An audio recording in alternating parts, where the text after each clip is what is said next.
నమస్కారం. అయ్యా లోకేష్ గారు, ముఖ్యమంత్రి చంద్రబాబు నాయుడు గారు, పురంధరేశ్వరి గారు, ఇతర మంత్రివర్యులు, ముఖ్యంగా మా పాలకులు మంత్రులు రామానాయుడు గారికి శిరస్సుంచి పాదాలను. ఈరోజు నేను ఈ చిన్న విషయం మీకు ఈ వీడియో ద్వారా తెలియజేస్తాను. 2020 సంవత్సరం డిసెంబర్లో కోవిడ్ ఎక్కువ రోజుల్లో నా చేత యుగంధర్ మన్నావతను మోసపూరితంగా ఒక డాక్యుమెంట్ రాయించుకొని దాని ద్వారా నా ఐసిఐసి బ్యాంకులో వేరే వాటికి అది లోన్ పెట్టించి నా ఆస్తిని అన్యాక్రాంతం చేద్దామని చూస్తున్నాడు బ్యాంకు వారికి. ఇది నేను కష్టపడి సంపాదించిన కష్టార్జితం. నేను గత 40 సంవత్సరాల నుంచి పాలకుల్లో కంటి డాక్టర్గా ఈ చుట్టుపక్కల ఊరు వాళ్ళకి ప్రసిద్ధిగాంచాను. నా ఈ బిల్డింగ్లో ఒక 10 సంవత్సరాల నుంచి వేరే కంపెనీ వాళ్ళకి లీజు కూడా ఇచ్చాను. నాకు తెలిసిన వార్త ప్రకారం సోమవారం నాడు ఐసిఐసి బ్యాంక్ వారి మనీ మార్గంతో వచ్చి దీన్ని స్వాధీనపరచుకోవడానికి ప్రయత్నం చేస్తారని తెలిసింది.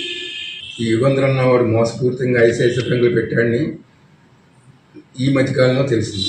మహారాష్ట్ర కోర్టు వారిని ఆశ్రయించి తగిన ఫీజు కూడా కట్టి కోర్టులో రిట్ వేయడం జరిగింది.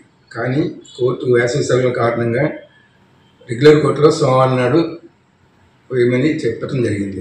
చేత నాకు సోమవారం కానీ బుధవారం కానీ కోర్టు వారి నుంచి తగిన ఆదేశాలు వస్తాయని ఆశిస్తున్నాను.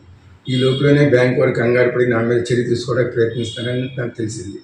ఒక 10 రోజులు సమయం ఇస్తే న్యాయమూర్తులకి ఐసిఐసి బ్యాంకు వారు యుగంధర్ అన్నవారితో కుమ్మక్కై నా ఆస్తిని ఎట్లా కాజేసారో తెలియజేసి తగిన పరిష్కారాన్ని నాకు వారు కోర్టు వారు అందిస్తారని ఆశిస్తున్నాను.